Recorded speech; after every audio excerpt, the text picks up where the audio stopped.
வணக்கம் நண்பர்களே. இந்த வீடியோல நம்ம என்ன பார்க்க போறோம் அப்படின்னா சார்காஃப்ஸ் ரூல். ஸோ நம்ம முந்தின வீடியோக்கள்ல டிஎன்ஏனா என்ன, ஸ்ட்ரக்சர் ஆஃப் டிஎன்ஏ என்ன, டிஎன்ஏக்கு ஆர்என்ஏக்கு என்ன வித்தியாசம்னு பார்த்திருப்போம்.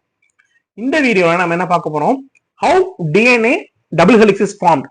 அதாவது சார்காஃப்ஸ் ரூல் மூலமா எப்படி இந்த டபுள் ஹெலிக்ஸ் ஃபார்ம் ஆகும், அதாவது ஏக்கும் டி எப்படி பைண்ட் ஆகும், ஜிஇசி எப்படி பைண்ட் ஆகும். அகைன் none other than இந்த ஏஎன்டியும் ஹைட்ரஜன் பாண்ட் மூலமா தான் பைண்ட் ஆகும். சரிங்களா? சொல்லுங்க பார்ப்போம். ஏக்கு டிக்கு நடுவில் எத்தனை ஹைட்ரஜன் பாண்ட், ஜிக்கு சிக்கு நடுவில் எத்தனை hydrogen bond? Yes, correct. as you look at the picture, double hydrogen bond between A and T, triple hydrogen bond between G and C. Right. இந்த சார்காஃப் ரூல் என்ன சொல்றாரு, இது என்ன சொல்றாருன்னா ஏ எவ்வளவு இருக்கோ அவ்வளவுதாங்க டி இருக்கும். கரெக்ட் தானே? ஏ தானே டி கூட பேர் ஆகும். அதே மாதிரி ஜி எவ்வளவு இருக்கோ அதான் சி இருக்கும். Right. Total amount of purine is equal to total amount of pyrimidine. இதுதான் ரூல் நம்பர் 1.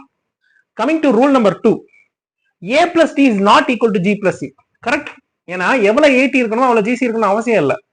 சில இடத்துல டிஎன்ஏ வந்து ரொம்ப ஸ்ட்ராங்கா இருக்கும், we can't unwind. காரணம் they are above triple bonds, so G plus C அதிகமா இருக்கும். so A plus T is not equal to G plus C. இதுதான் சார்காஃப்ஸ் ரூல். அப்படின்னா டிஎன்ஏ ஹெலிக்கல் ப்ராப்பர்ட்டிஸ்.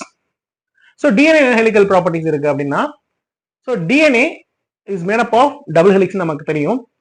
ஆனா இந்த டபுள் ஹெலிக்ஸ்ல நீங்க நல்லா பாத்தீங்கன்னா தெரியும், மேஜர் குரூப் மைனர் குரூப் அப்படின்னு ரெண்டு இருக்கு. சரியா? சோ இந்த மேஜர் குரூப்புக்கும் மைனர் குரூப்புக்கும் உள்ள வித்தியாசம் என்னன்னா the distance. They are made up of nearly 3.4 nanometer. So again, look at the structure of this. They have a nitrogenous base, correct? The nitrogenous base is none other than ATGC. And the nitrogenous base irukku. They have a phosphate sugar, phosphate group, and pentose sugar. Fine. And how many bonds are there between A and T? Yes, 2 bonds. How many bonds are there between G and C? Yes, 3 bonds, as you observe here. So in the bond anga irukum. So DNA helical properties அப்படின்னாலே நமக்கு என்ன தெரியணும்னா, what is the pitch of the helix. சரிங்களா? அது என்ன டிஸ்டன்ஸ்ல இருக்கும் அப்படின்றது தெரியணும். நான் சொன்ன மாதிரி 3.4 நானோமீட்டர்ல இருக்கும். இது நீங்க ஆங்ஸ்ட்ராம்னு சொன்னா அதான் இன்டூ 10 பண்ணிக்கணும், 34 ஆங்ஸ்ட்ராம்.